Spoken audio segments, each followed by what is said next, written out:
Nuestra salud, patrocinado por HCA TriStar Health. Doctor, hola. Hola, muchas gracias por tenerme otra vez en tu programa. Un placer tenerte. Siempre aprendo cantidad de cosas súper interesantes. Hoy vamos a tratar un tema bastante triste, bastante fuerte, pero me parece que bastante importante para que nuestra comunidad esté alerta. Y hemos escuchado muchísimo en los últimos meses, sobre todo, sobre el uso de los opioides. ¿Qué significan opioides? ¿Qué es eso?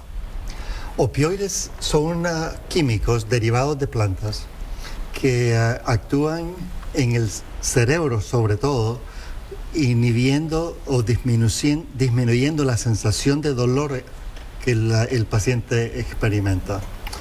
Entonces, han estado en uso por 150 años o más, pero desde temprano se notó que había una tendencia poderosa a la adicción. Okay. Y eso pues ha sido el gran problema del uso de estas medicinas, que tienen un gran efecto, pero también tienen un gran efecto secundario. Que es la adicción. Que es la adicción. Y esas son las medicinas que nos dan cuando vamos a una cirugía o a una operación fuerte, ¿verdad? Entonces cuando uno sale, el médico, el cirujano te recomienda 3 o 4 pastillas de esas, que tú te las tomas y te quita todo el dolor, pero también te calma completamente y te sientes así como en las nubes, muy relajado, muy tranquilo. ¿Qué es lo que está sucediendo en el cerebro cuando uno se toma una pastilla de esas? Sobre todo en la parte del dolor. El efecto es que bloquea el acceso de la ruta del dolor hacia el cerebro. Y entonces el cerebro percibe menos dolor, pero también hay un efecto en la parte emocional, disminuyendo la respuesta al dolor. Y entonces hay por lo menos esos dos efectos.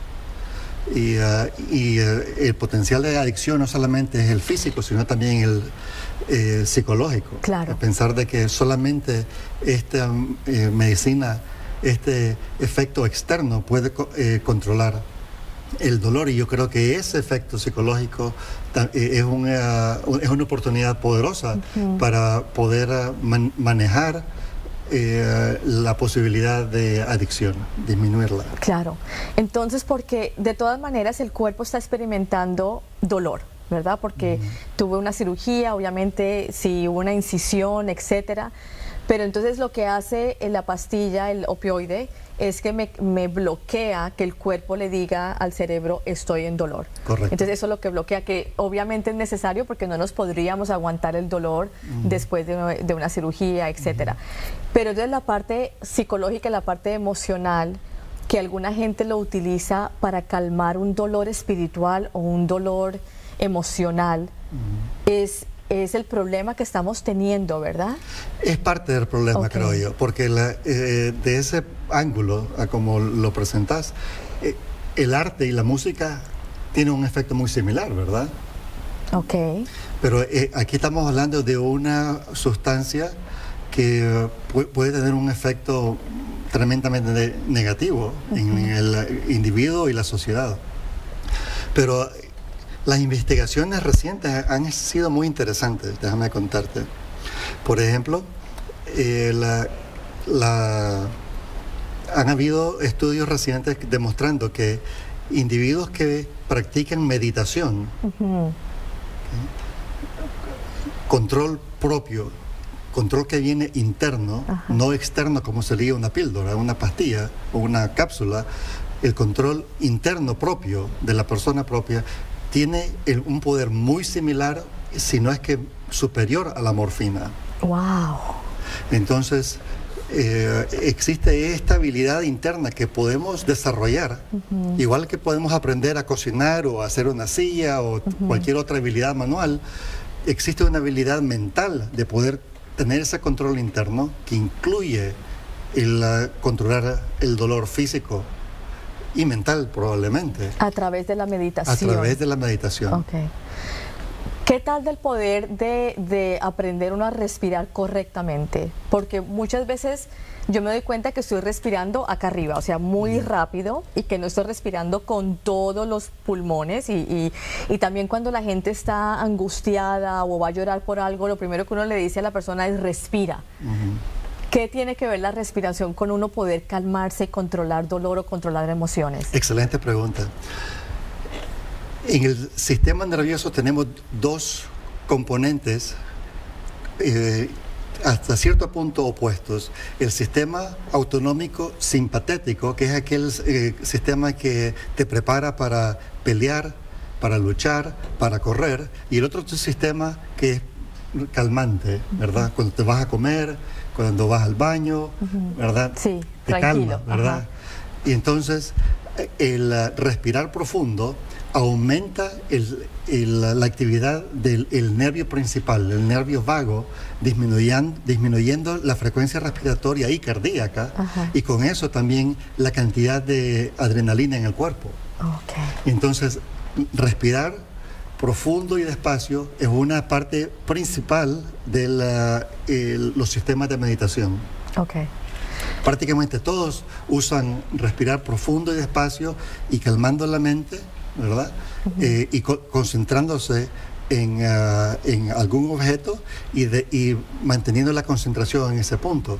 Obviamente la mente va a tratar de desviarse de ahí, ¿verdad? Sí. Pero la idea es, cuando uno siente que se va desviando la mente del enfoque de ese punto que distrae, ¿verdad?, del resto del mundo, volverlo a traer de vuelta a su lugar.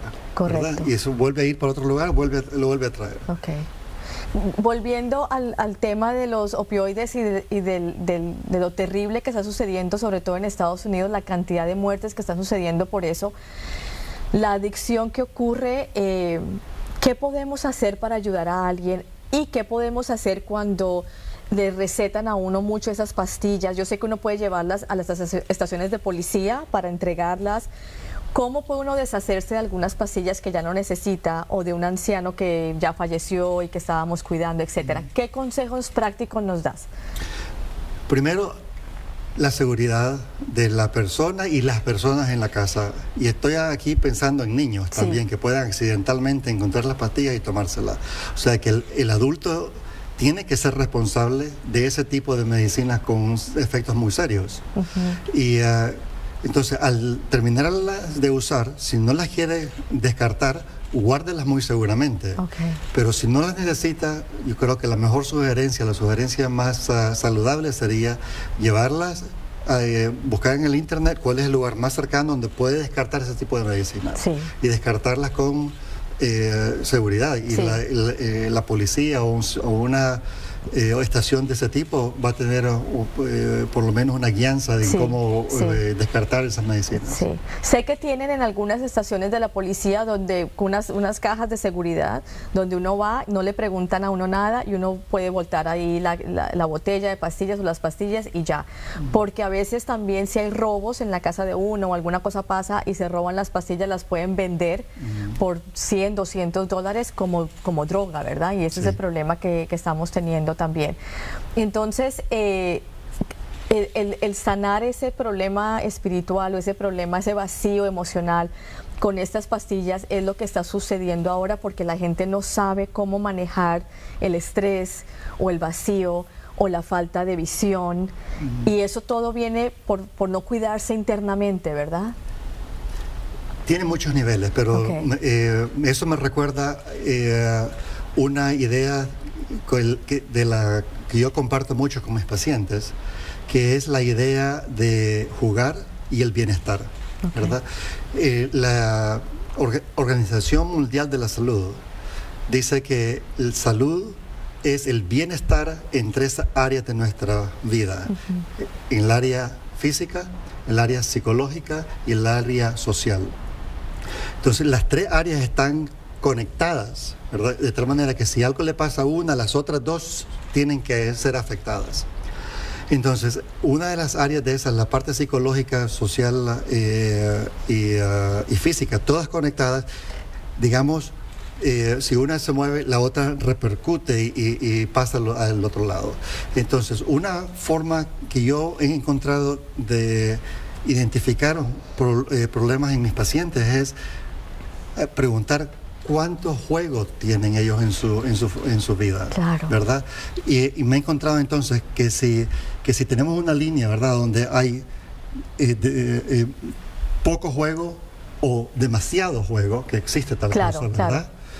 Hay un lugar medio, ¿verdad? Y ese lugar medio también es el punto donde el bienestar es más alto. O sea que si uno juega poco, su bienestar va bajando. Sí. Y si uno juega demasiado, su bienestar va bajando. Claro. Entonces uno tiene que encontrar un término medio. Sí, ese balance. Como hemos dicho antes, todo en moderación. Claro. ¿Verdad? Incluyendo juegos. O sea que si usted no está jugando suficiente, está en su casa, aburrido, viendo televisión o haciendo... o trabajando demasiado sin descansar. Trabajando demasiado es una forma de escape, claro, ¿verdad? Y de algún dolor, claro, social o psicológico. Entonces hay que balancear eso, ¿verdad? Saber, poniéndose metas y límites personales. Voy a trabajar tanto de aquí hasta acá y el resto es para mí, para mi familia, y tener un horario. Y si necesita un reloj que le diga a tal hora voy a ir a hacer ejercicio, sí, o arte, vaya a las tiendas que sí, venden sí, pinturas o otros hobbies. Y si no tiene uno, por favor, búsquelo. Bueno, gracias doctor. Como siempre quedamos como en punta. Queremos hablar más con el doctor Valdivia, así que lo volvemos a traer para otro programa. Ahora voy a respirar. Gracias por estar con nosotros, amigos. Para Panorama, yo soy Marcela Gómez. Hasta la próxima. Mira, me estaba así de afán.